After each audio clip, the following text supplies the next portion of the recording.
following program is a production of Ho'ike Kaua'i Community Media. Just 50 feet from the small, quaint playground lies a plaque commemorating a tragedy long shrouded in mystery. For decades, society driven by prejudice against the Filipino community sought to erase the event from history. But one woman, Catherine Lowe, has worked tirelessly in the present day to uncover the truth and share the stories of those who have lost their lives. 100 years ago, in the quiet town of Hanapepe, Kaua'i, a labor dispute erupted into violence, culminating in what is now known as the Hanapepe Massacre. 16 Filipino workers were killed, in addition to 2 police officers. Their lives cut short in the fight for fair treatment and dignity. In her book, Unveiling the Hanapepe Massacre Shrouded in Mystery, Lowe emphasizes the importance of honoring their memory. These were fathers, she writes. They had families. Their stories deserve to be told. Although Kauai has come a long way from its plantation-era roots, the massacre serves as a stark reminder to continue holding companies accountable and ensuring that workers are treated with fairness and respect. With recent labor movements sparking renewed interest in this chapter of history, we spoke with local union leaders, community members, and Catherine Lowe herself to set their record straight. In her work, Lowe takes us on a profound journey through time, connecting the struggles of the past with the ongoing fight for workers' rights today. This is their story, and a call to honor their legacy by striving for justice. So So much work. I will follow up with what you said. The Filipinos who were on strike were actually the first activists. And to think that they were on strike for the same things that everybody is on strike for. Higher pay. They were paid $1 a day. They were asking for 2. They worked 10 to 12 hours a day. They wanted to work 8 hours. Some of them worked 6 days a week. They wanted to work 5 days a week. And they wanted better living conditions. So pretty much what everybody is striking for today. Mm-hmm. And so we said in here, not much has changed.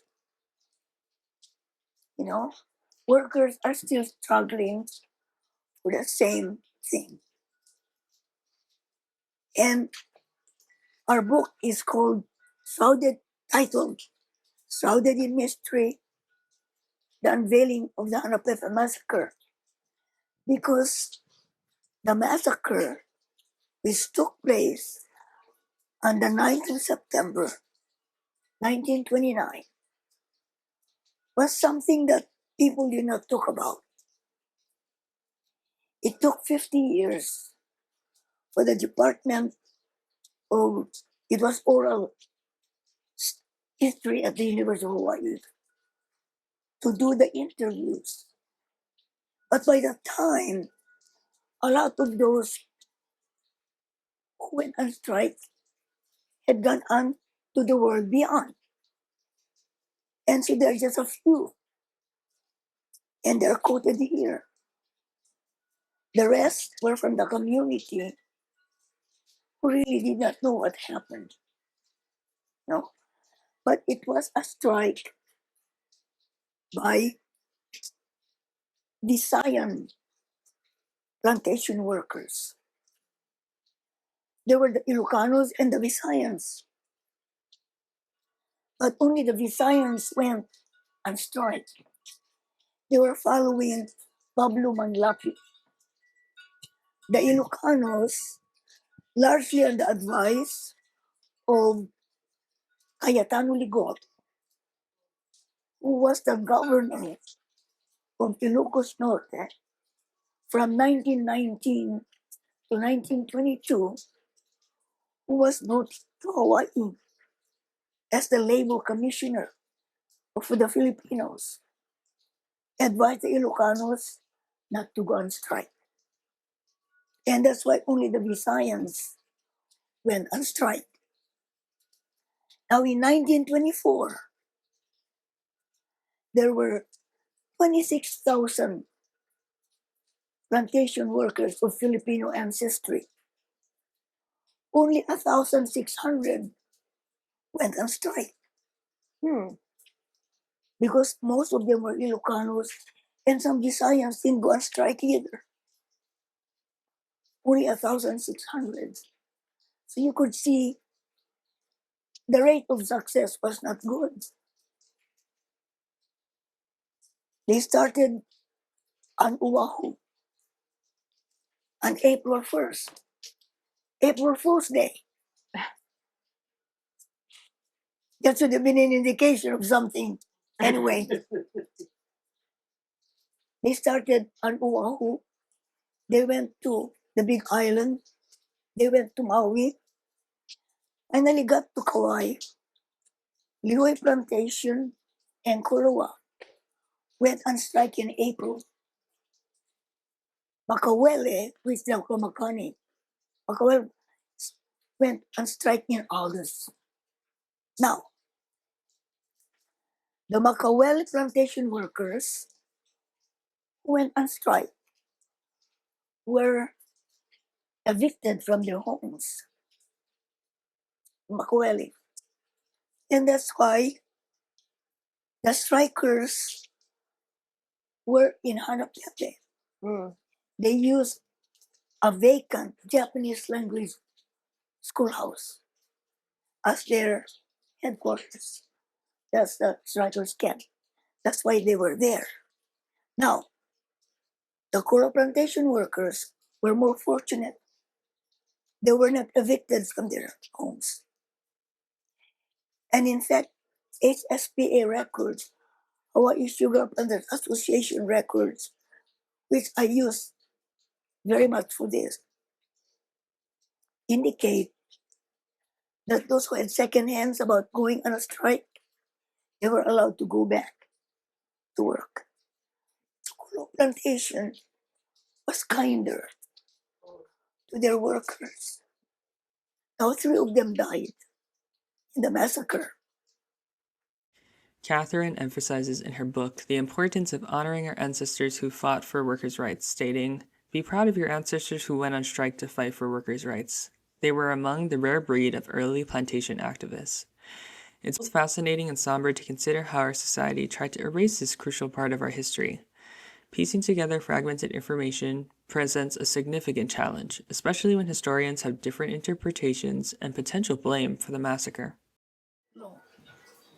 So, if you count our guess, I guess, 2 died on the 10th. One was already ready to go with the 14 coffins. They were taken to Hanapepe Cemetery for burial. So the 15 coffins were in the trucks. At least 2 trucks. Mm-hmm. But the 10th, whose name is, and I apologize, pay attention to this one. His name is spelled right inside. It's Montecillo. Montes in mountain. Pedro. Montecillo. Not Montecillo. It's Monte. Mountain. Zero. That's a name. There's a province in the Philippines with that. Anyway, that's his real name. I believe that he was the one who was buried here.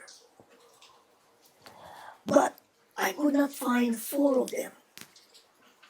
In all the sources I looked at, there were 4 of them that are not anywhere. One of them is Pedro. There was another Pedro, but he came after the massacre. So I said, that's not the Pedro you want. And so, that's why I say, we barely scratched the surface. People, researchers who come after us, will have to continue and see if they can find. And 8 of them are not in the HSPA records. But that does not, you consulted that. I was gonna ask, why are they not in the HSPA? Well, I tell you, I found out that could be two things. Inaccurate recording, or they came under pseudonyms. A lot of them, I found out in my research of the Filipinos of Kaua'i. I knew the dollars, so I knew, and it took me a long time to find out his real name, but I did. But I think some of them, or maybe HSPA wanted to hide the records. I don't know. Okay. Anybody's guess. But 8 of those who died, who work at Makawele, are not in the records. That's really strange. Strange. Yeah. Seems really peculiar. So it's anybody's guess. Yeah. But I spent months going through. It's not an easy record to look. You know that. Yeah, yeah. Okay. And there were so many names, the same names. Right, yeah. So, but I had to go to ancestry.com. We had to subscribe to get to the other lists. Even the 1920, 23, 1920, 30, and 40 census. I had to get through ancestry.com. In other words, the Mormon Church has ownership. Yeah. Say that again? The Mormon Church, Oh, I see. who does all the recording, Mm-hmm. ancestry.com is theirs. Oh. Family Search is theirs too. Yeah, so the I record didn't know she's that. talking about, the HSPA, has every ship ticket of every Filipino that came over to work for HSPA is owned by the Mormon Church. BYU. So BY if you, The record is now at BYU yeah, you go to in BYU. Utah Oh. Why? because they are the one doing the recording. Okay. The Mormon Church has been recording forever. Why? I don't know. Okay. I have a feeling, this is hearsay, that for everybody they record, they can claim. That's what I was gonna say. Okay. That's what it is. You heard that, Yeah. right? That was what I was gonna say. I don't want to sound like a conspiracy theorist, but But that's what I think too. that's what I heard. Yeah. But they were very helpful. Okay. They're very helpful. Okay. And actually, the HSPA record, you can just access it if you know how to do it. Yeah. But Ancestry.com, where a lot of these records are, not HSPA record. Okay. The list of Filipinos coming, they're listed here. You have to get them through Ancestry.com. I see. So we had to subscribe for months. Until, in fact, this was copyrighted 2022. Mm-hmm. So when I finally decided to write the introduction and all of that, I went back. I couldn't find anybody. I couldn't find anything more than I did before. So, nothing more is added. One thing I found though, in Family Search, they have the death certificate, but some of the names are misspelled. So I said, Yeah. that doesn't help me. I went through that before. As new information continues to emerge, the research process remains ongoing, with many unknowns still lingering. A key aspect of Catherine's journey was identifying the burial sites of those who perished in the massacre, utilizing newspaper and other documents to do so.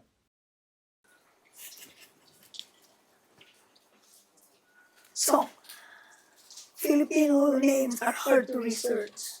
You know that. Yeah, it's pretty common that when immigrants were coming over to work on the plantations, that whoever was, doing the records at HSPA didn't understand the accent, so they divided families. Like, for example, my last name is Raboot, but I'm related to Rabat, and yeah, you can find a lot of information if you look up these ship tickets, because I can look up Raboot and then their names will come up, or you can also find on the. Do you guys know about the ship tickets? They're pretty amazing.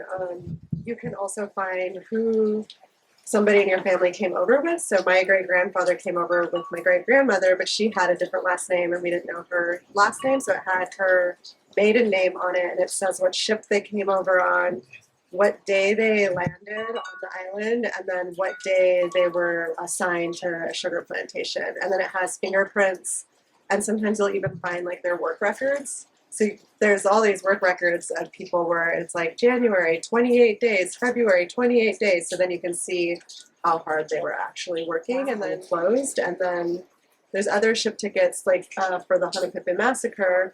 A lot of people who were just, there didn't get arrested. They went to prison. And so on their ship tickets, some of them requested that they could go back home to the Philippines, and their ship ticket says that they're undesirable now.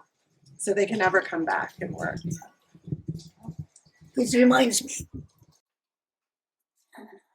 statistics on how many went on strike vary.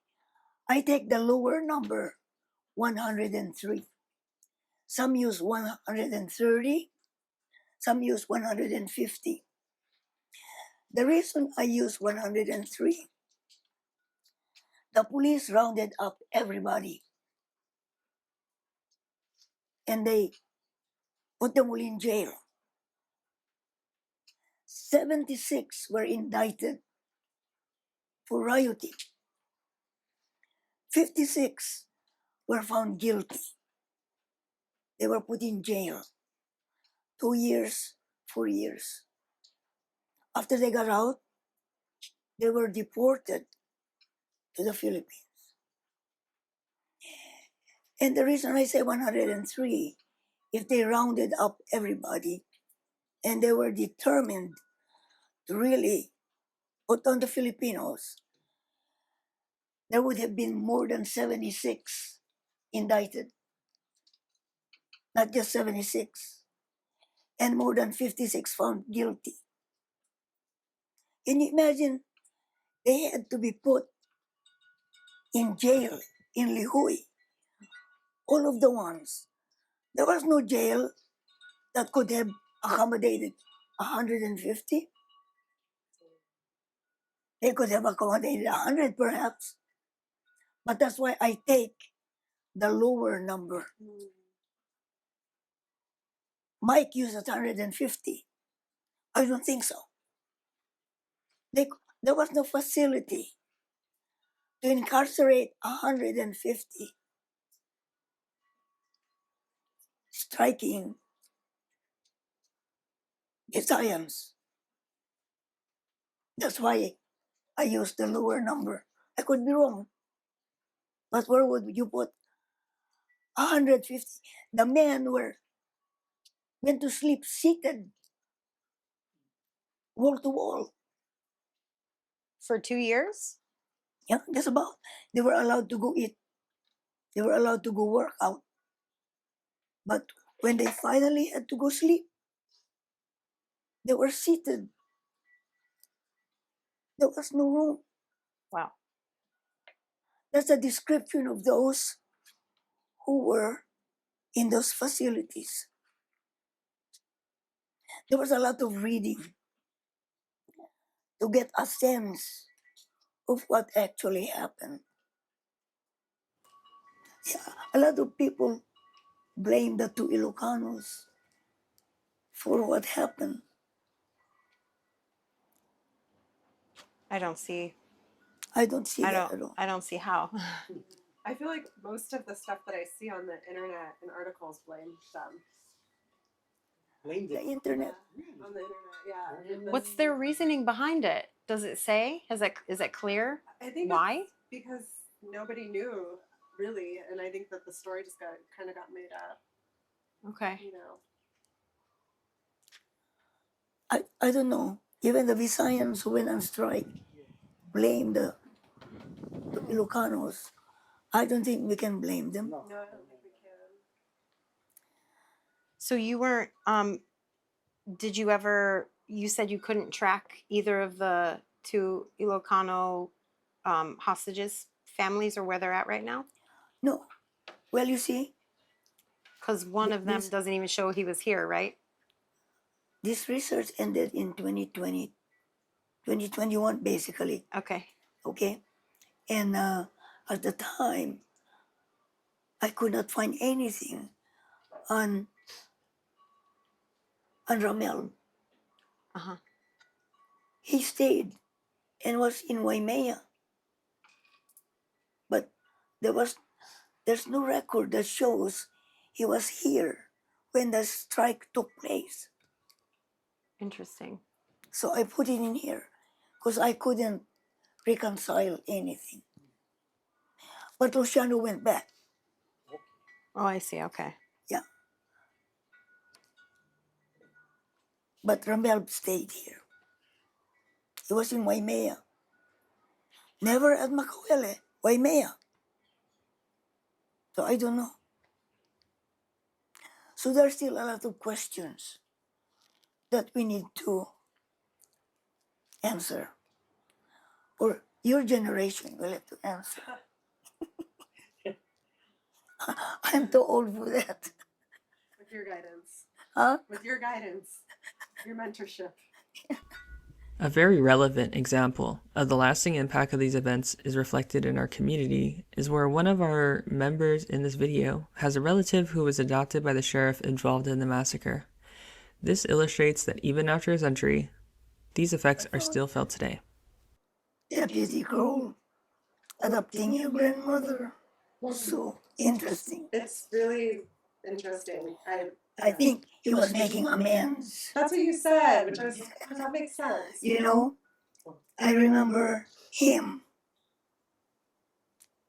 with the bodies of the dead Filipinos telling, I read this, I remember reading about Pastor Runes, who was helping the doctor in Waimea to carry the dead Filipinos. Can you imagine they put them in the jail when they picked them up from the road in Hanapepe? They took them to Waimea and put them in the jail. Later on, they carried them to the Waimea Hall. But Pastor Runes was there. And so, Deputy Kroll was actually hurt because a Filipino was going to hit him. But a sharpshooter from the hit him in the head. And so the Filipino released the king knife and hit Deputy Kroll in the head. That's how he got That's hurt. how he was injured. So then he went to the Kaua'i hospital, they bandaged him, and he went to Waimea. And he told Pastor Runes, you're not going to do any service for these Filipinos. Can you imagine that? He must have hated the Filipinos so much. They're already dead. They put him in the jailhouse. And Pastor Runes told Ched Taniguchi, because Ched was the one interviewing him. We had a service anyway. The Salvation Army was there too. And Pastor Runes and a Catholic priest were the ones who did the service at the Hanapepe cemetery. See, that's why it's so crazy to me that he adopted your was it your great grandmother? Your grandmother. That's the part that's just mind boggling to me. Yes. It's mind-boggling to me too. I don't. And there's never been any indication why? No, and I don't Nobody think, talked about I it. don't think anybody really questioned it because Hanapepe Massacre wasn't something that People we knew talked about about freely. until People recently. didn't talk about Yeah, that yeah. massacre. So, Okay. so I think for me, once I found out about the Hanapepe Massacre, that's when I put it together. I was like, this is really strange that he adopted my grandmother and she was raised by him. And my dad had met him a few times, you know, as an adult. And I asked my dad about it. He was like, oh, he was really nice. He would always give me things when I came to his house, like the ammunition box and so And the bullet casings. yeah, and the bullet casing. So yeah, it's all very strange. That's very interesting. Yeah. Additionally, one of our local union leaders continues to reside in Kaua'i, a town founded on plantation labor, which she reflects. Being here is really important because I am a generation that all of my grandparents from the Filipino side have worked in plantation, including my father right now. So yeah, it's important to learn the history and what happened there. And I live on a plant. I live in there. I live in Kaua'i. I live in the plantation with my father. So, one thing I want to point out, I was telling you all that the coffins were put end to end. So initially, there had to be at least 50 feet. That long grave had to be at least 50 feet. I mean, 90 feet. Yeah, 90 Yeah, feet. 90 feet, Yeah. All that's left is 25. Because burials have taken place. Well, it wasn't dug very, very deeply, was it? No, only about, it's sandy, see. Yeah. So they could go only at least 3 feet.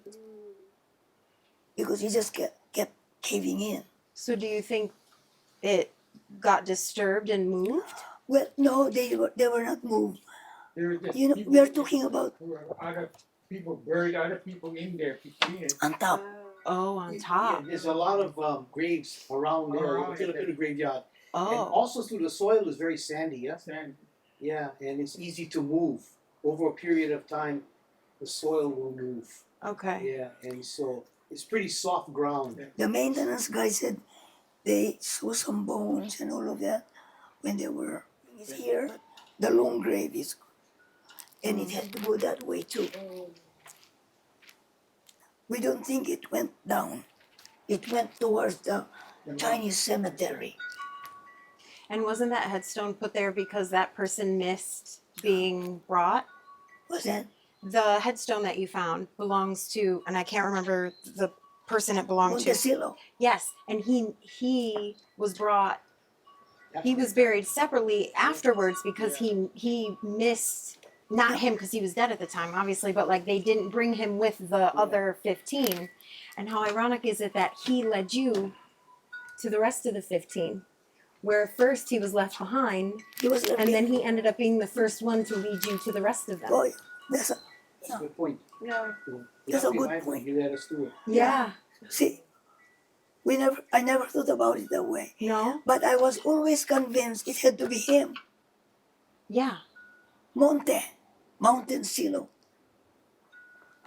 So my friend is Monte, M-O-T-E. Sorry, Not mountain. blame my typewriter. But it's spelled correctly inside. Yeah, that's all right.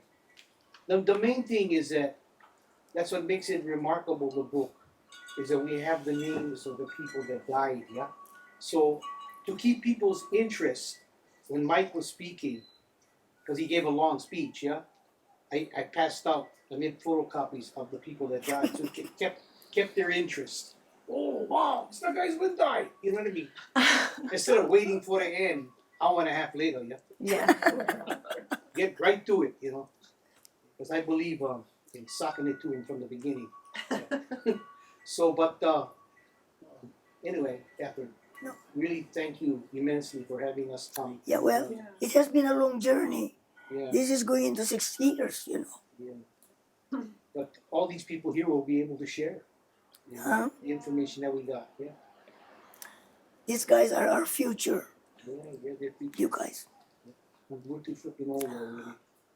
I'm- She got the book too, which is good. Yeah, she can share it with the union. Yeah? Catherine's book, developed over nearly 6 years, explores the Hanapepe Massacre, revealing its historical context and lasting impact on the community. As she nears completion, she emphasizes the importance of remembering our ancestors' struggle and calls for active engagement and ongoing activism. Her message is a powerful reminder that while progress has been made, we must remain vigilant to protect our rights and continue to fight for justice. Catherine inspires us to draw strength from our shared history, urging unity and resilience to honor the legacy of those who came before us, ensuring their fight and values endure for future generations.